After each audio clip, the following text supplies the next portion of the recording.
Sarah, your second cab off the rank. Sure. In brief, Sarah's going to fill us in about what happens in Whitehorse. What is happening in Whitehorse? What are the main issues that the police are seeing at the moment? And I've asked her to please tell us some good news at the end.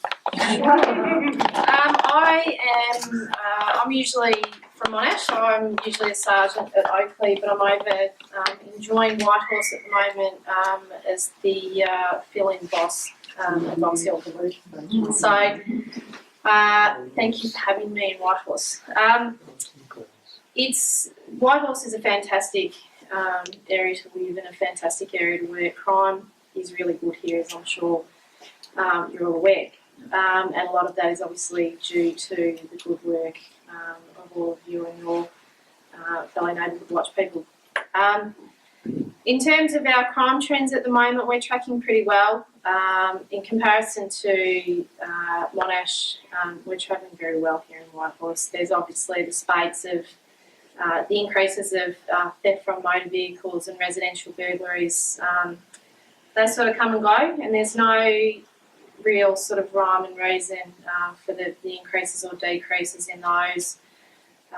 Obviously with Christmas coming up, there may increase people going away, and obviously vacant homes and what have you.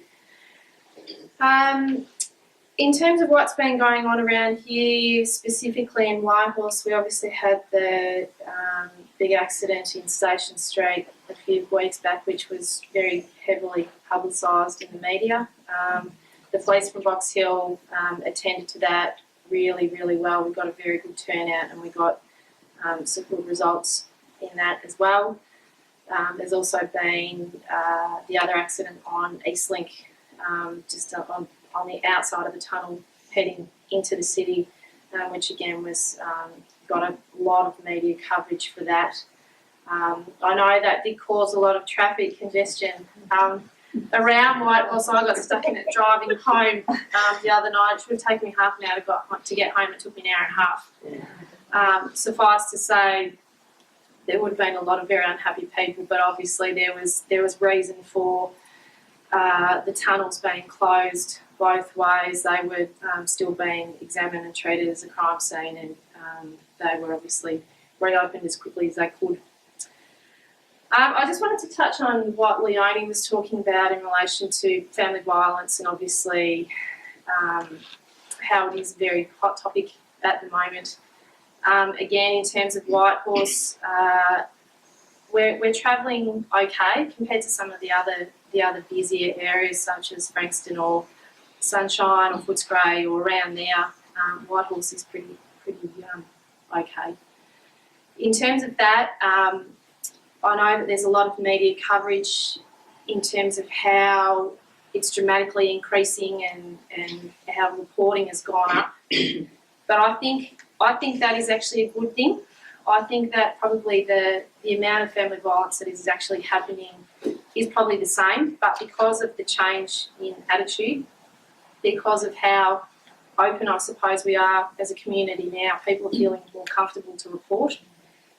People are feeling that they're going to get more support from police and also our external agencies such as our referral agencies and child protection and everyone else that is involved. So the fact that it's being brought into the spotlight, I think is a really good thing.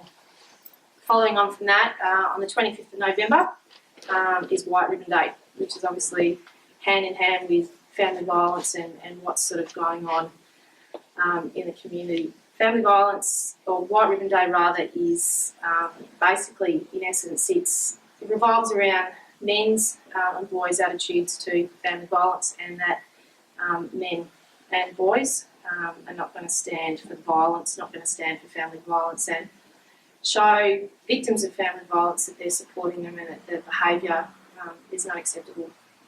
So in terms of White Ribbon, like Breast Cancer Day and the other sort of social events which are as a means of raising money for these various fundraisers, White Ribbon obviously is White Ribbon, which you can purchase, or wristbands or pens or what have you, and they're available at various retail stores.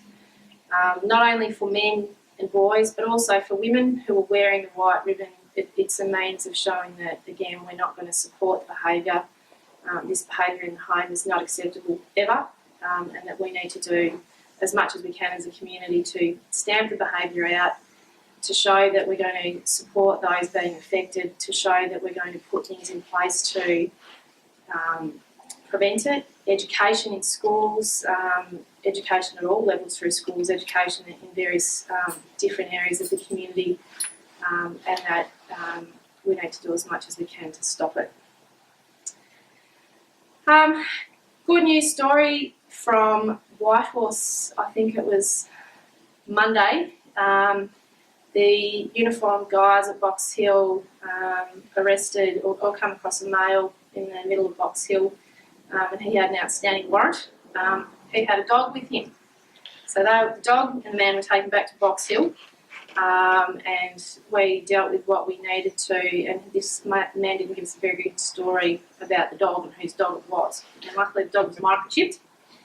A couple of our very astute members have chased that down and found out that this dog had been reported missing by its owner, like numerous suburbs away. I think it was 18 months ago, or some huge amount of time. So it was the owner, who obviously had thought the dog had either run away or had died, had no idea, had received a very nice phone call from our members, having had purchased another dog, now had two dogs. So it's little things like that where our members do a bit of extra digging, and obviously in this instance came up with the goods, and reunited two very happy people, a dog and an owner, and everyone was very happy. So again, obviously, we appreciate everything that you all do for the community. Obviously, you all do us a favour in highlighting community safety, and I suppose having a strong relationship with your neighbours and greater community, and as I'm sure Beck will follow, we really appreciate all you do, given that you don't have to be here, you're all here of your own accord, and I'm sure you've all lead busy lives and you've got lots to do, but we appreciate your assistance.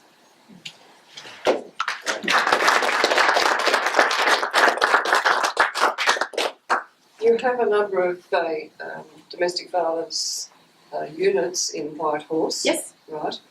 How do they liaise directly with you? How does it work? Each police station there's obviously a senior sergeant, a group of sergeants, and then all the other members. At each police station there's a family violence liaison officer who is a sergeant.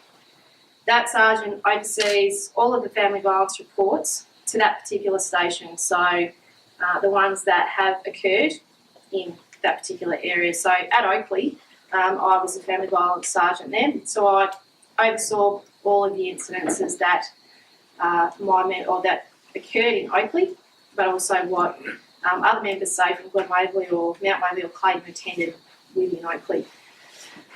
Above that, there's a family violence unit who were at Glen Waverley, who are now at Box Hill, and they oversee all of the family violence incidences and all of the family violence sergeants within our Division 1 here, which is Burundara, Manningham, Whitehorse and Monash.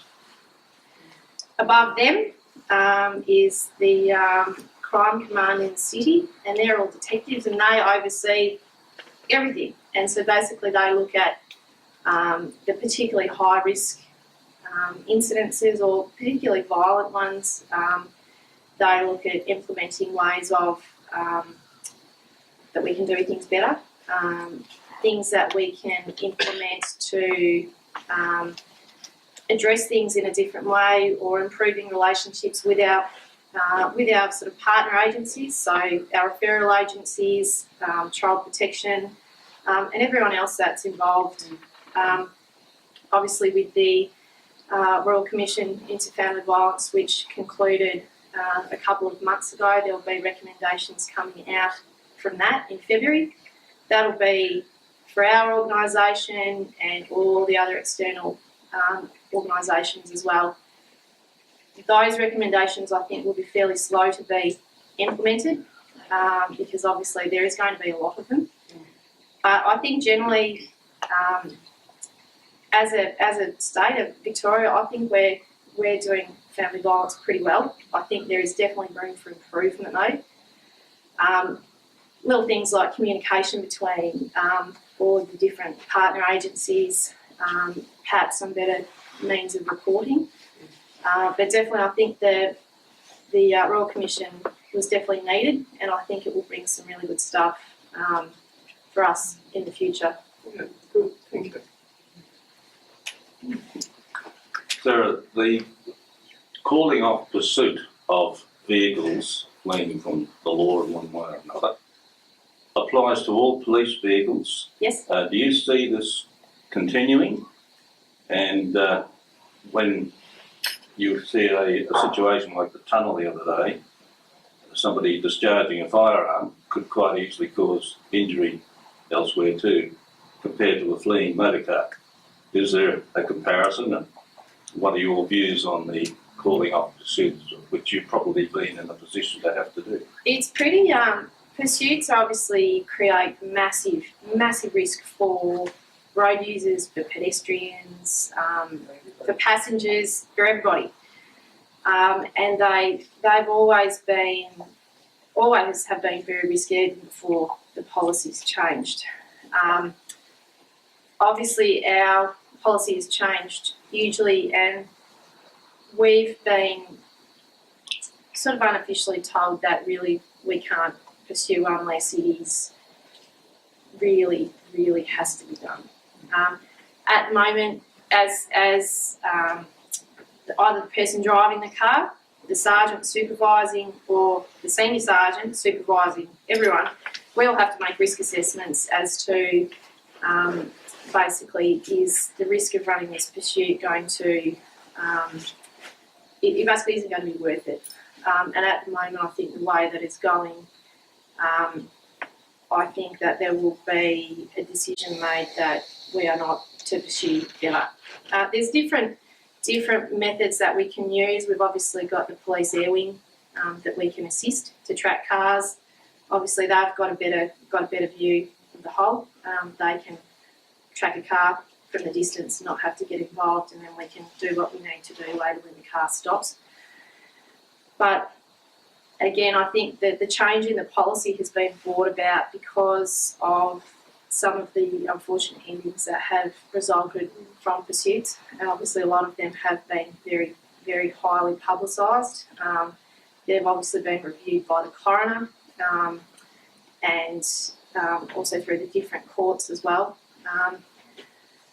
So again, there'd have to be a really strong reason for the pursuit to be happening these in this current climate. I think there's different, as I said, things that we do now instead of calling a pursuit. But again, it comes back to whoever that person is driving the car. They've obviously got no regard for the law, no regard for the other road users, no regard for passengers, no regard for pedestrians. And to put it quite bluntly, it's really quite a selfish decision by these road users to be driving like this, having this potential outcome that could be because of what they're doing. I think, Peter, you had a question, did you? Yeah, just thinking about the young girls that get themselves involved in relationships with these young men. Is there some way of teaching them to look out for sort of traits that these boys might display so that we can try and train them to avoid these sort of relationships with these boys at all? Look, I think I've got 3 kids of my own. I've got 3 boys, so I've got all this fun stuff to look forward to when they get older. I think, to put it quite simply, I think it comes back to the home. I think it comes back to parents. I think it comes back to education. I think it comes back to getting to know your kids, getting to know what they're like, getting to know who they're hanging out with, getting to know who they're talking to, getting to know what they're doing on the computer, and having that sort of open relationship with the kids so that the kids can speak to you, so you can speak to them, and so that there's no secrets, and so that everyone's aware of sort of what's going on. And I know that that's a pretty simple view on it, but I think that a lot of the way that our kids now turn out is a reflection of the home environment and the way that they've been parented. We see a lot of kids who have come from broken homes, who have come from that cycle, who unfortunately don't really have much chance, and that's no fault of their own. Quite often they know no different, but I think most of us here are pretty lucky in the lives that we lead and the families that we have, and and like it comes back to the schools as well, education from them as well. But in terms of sort of bigger than that. Sarah, can I just to add on to that, the government has just funded some respectful relationship training that's going into schools, and that's going to be rolled out. So we're trying to shift the culture around, and Sarah's absolutely right that a lot of it comes from home, but for those kids that just don't get that good role modelling at home, hopefully introducing into the education system some respectful relationship stuff that will start teaching young girls or whoever the warning signs of controlling behaviour and things like that. So, and stuff like that with family violence, that is being addressed primary school right through now. So I suppose it's making kids more aware, as Ernie said, of what the triggers are. And schools, I would say all schools would now have counsellors, people available for students to talk to if they're not comfortable talking to parents. There's that other sort of outlet. I know most teachers now will be open to having that. Class teachers would be open to having that sort of discussion as well. In terms of teachers and doctors and what have you, obviously, if anything was disclosed to any of them in relation to violence at home or sexual abuse or anything like that, obviously teachers, doctors, nurses and psychologists are all mandated reporters where they have to report to police. That all came about in the 90s in relation to Daniel Valerio, the little fella down at Latrobe Valley, who saw a raft of professionals, a raft of police, and nothing. The right action probably wasn't taken, and that resulted in his death. So, out of I suppose bad incidents that happen, changes come about. Like with Rosie Batty and what happened with Luke, the raft of changes that have come about because of the really unfortunate thing that happened to her. I suppose there's all these other improvements now that have been made for other victims, which unfortunately too late for her, but hopefully not too late for some others. That's it. Thank you, Sue. Thank you.